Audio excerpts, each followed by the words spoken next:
Hi friends, welcome to SS culinary. இன்னைக்கு நம்ம சேனல்ல நிறைய பேருக்கு ரொம்ப பிடிச்ச ஈவினிங் ஸ்நாக்ஸ் தாங்க பார்க்க போறோம். இந்த ரெசிபி ஒரு ஸ்நாக்ஸ் ரெசிபி மட்டும் கிடையாதுங்க. நிறைய வீட்டில் இதை செஞ்சு சாமிக்கு பிரசாதமாகவும் படைப்போம். அது மட்டும் இல்லை, நிறைய கோயிலில் இதை பிரசாதமாகவும் கொடுப்பாங்க. அந்த ரெசிபி என்னன்னு தெரிஞ்சுக்கிறது முன்னாடி எங்களோட சேனலை நீங்கள் சப்ஸ்கிரைப் பண்ணலாம், மறக்காமல் பண்ணிடுங்க. அப்படியே பக்கத்துள்ள பெல் பட்டனை கிளிக் பண்ணிடுங்க. இன்னைக்கு நம்ம பார்க்கக்கூடிய ரெசிபி என்னன்னு பார்த்தீங்கன்னா கருப்பு கொண்டக்கடலை சுண்டல். வாங்க எப்படி பண்ணலான்னு பார்க்கலாம்.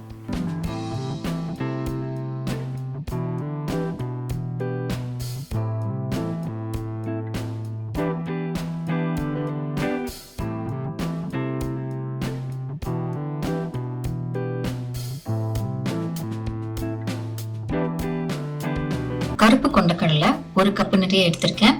இது ஓவர் நைட் நான் ஊற வச்சிருக்கேன். இப்ப அந்த கொண்டக்கடலைய குக்கர்ல சேர்த்துடலாம். இது கூட கொஞ்சம் தண்ணி ஊத்திக்கலாம், கொஞ்சமா உப்பு சேர்த்துக்கலாம். இப்ப ஒரு 3 விசில் வர வைக்கலாம்.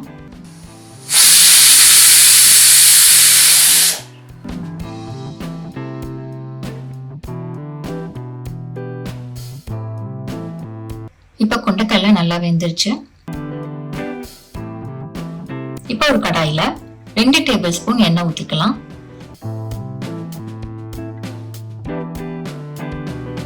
அரை டீஸ்பூன் கடுகு சேர்த்துக்கலாம். கடுகு நல்லா பொரிஞ்சு வரும்போது 1 டீஸ்பூன் உளுந்து சேர்த்துக்கலாம்.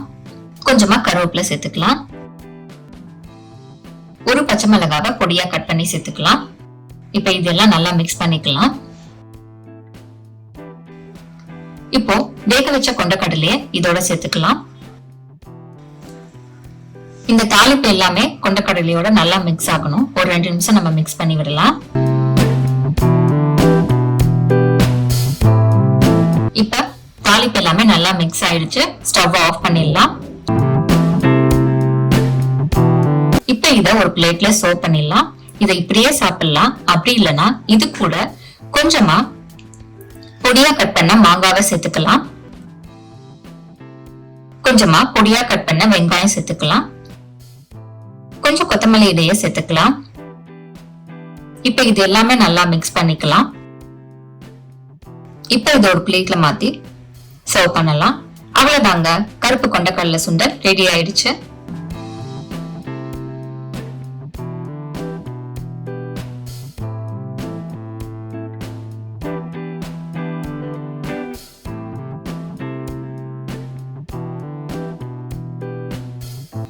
எவ்வளோ ஈஸியாக கருப்பு கொண்டக்கடலை சுண்டல் எப்படி பண்ணுறதுன்னு பார்த்தோம். இந்த ரெசிபி சாப்பிட்றதுக்கு ரொம்ப டேஸ்ட்டாக இருக்கும். நான் கடைசியாக மாங்காவும் வெங்காயமும் சேர்த்துருக்கேன். அது ஆப்ஷனல் தான். நீங்கள் அதை சேர்க்காமலும் செய்யலாம். இல்லை சேர்த்தோன்னா சுண்டலோட அந்த மாங்காய் வெங்காயம்லாம் சேர்த்து சாப்பிடும்போது அதோட டேஸ்ட்டு இன்னும் கொஞ்சம் நல்லாயிருக்கும். அதனால் நான் எப்போயுமே சேர்த்துப்பேன். நீங்களும் இந்த டேஸ்டியான ரெசிபியை செஞ்சு பாருங்கள். டேஸ்ட் எப்படி வந்ததுன்னு மறக்காமல் கமெண்ட் பாக்ஸில் கமெண்ட் பண்ணுங்கள். உங்களுக்கு இந்த ரெசிபி பிடிச்சிருக்கும் நம்புறேன். அப்போ அப்படியே லைக் பண்ணிட்டு உங்க ஃப்ரெண்ட்ஸ், ஃபேமிலி எல்லாருக்குமே ஷேர் பண்ணுங்க. நெக்ஸ்ட் ஒரு டிஃப்ரெண்டான வீடியோல உங்களை பார்க்குறேன். பாய்.